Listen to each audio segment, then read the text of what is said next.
કરી છે કે મારા ખેડૂતોને ન્યાય જોઈએ અને એ માટે જો જરૂર પડશે તો ગુજરાતથી મોડીને રાષ્ટ્રીય નેતાઓ પણ તમારી સાથ અને સહકાર આપવા માટે તૈયાર છે. તમે એકલા નથી. અહીંયા ઘણા બધા આગેવાનો બેઠા છે અને ઘણા બધા આગેવાનો મુખ્યમંત્રી સુધી જઈને પણ મળી આવ્યા છે. એટલે કોઈને ખબર છે એવી અજાણ નથી. કોઈ પણ પ્રતિનિધિ હોય છે કોઈ પક્ષનો નથી, એ પ્રતિનિધિ જનતાનો હોય છે. જનતાનો. એમાં પછી ભાજપ કે કોંગ્રેસ કે કોઈ બીજું ના હોય.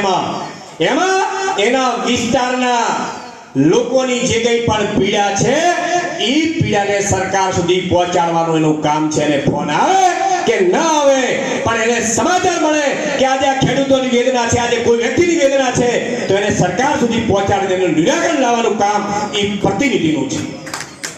પછી પ્રતિનિધિ કોઈ અપેક્ષા ના રાખવી જોઈએ મને કોઈ ફોન કરે કે એક ફોન આવે. પરંતુ આપ સૌને હું કહું છું કે આમાં પણ હજી ખૂબ રમતો રમાશે, ખૂબ સર્વે થશે, ખૂબ લાલચો આપવામાં આવશે, ખૂબ તોડવાના પ્રયત્ન પણ કરવામાં આવશે. પરંતુ મન અડગ રાખજો સાહેબ, 101% તમને સફળતા મળશે.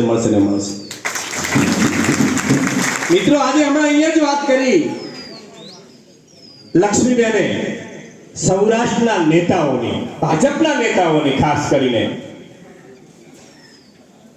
ઈ એકતા અહીંયા બનાસકાંઠા અને ઉત્તર ગુજરાતના નેતાઓમાં નથી. એ એમની સત્તા જાળવવામાં, એમનું પદ પ્રતિષ્ઠા જાળવવામાં પડ્યા છે, પણ કોઈની વેદના નથી સમજી શકતા. એના કારણે આજે બનાસકાંઠામાં એક પણ ઉદ્યોગ નથી. જો સૌરાષ્ટ્રનો ભાજપનો નેતા જો એમ કહી શકતો હોય કે મારા ખેડૂતની વેદના નહીં ચાલે ને ભાજપની સરકાર સામે પણ બોયું ચડાઈ શકે, એવા બનાસકાંઠાના એક પણ નેતામાં પાણી નથી. આજે બનાસકાંઠાને સહન કરવાનો ના આવે. આજે બનાસકાંઠાના ખેડૂતોને ખૂબ વેદના છે. આજે એને પૂરતા ભાવ નથી મળ્યા, પૂરતું એમએસપી નથી મળી રહ્યું, પાણીના તળ પર નીચે જઈ રહ્યા છે. એના માટે મારો કિસાન, મારો ખેડૂત આંદોલન કરે, પણ હજી સુધી એનું પણ કોઈ પ્લાનિંગ ન હોય તો જવાબદારી કોની છે? આ જવાબદારી સરકારની છે કે એનું પ્લાનિંગ કરે. પરંતુ જે સરકાર ચાલે છે ઉદ્યોગપતિઓના ઈશારે ચાલે છે અને ખેડૂત એ મજૂર બનવો જોઈએ એ નીતિથી ચાલે છે.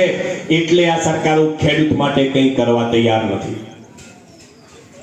આજે પંજાબ અને હરિયાણાના ખેડૂતોનું તમને એટલા માટે ઉદાહરણ આપું સાહેબ,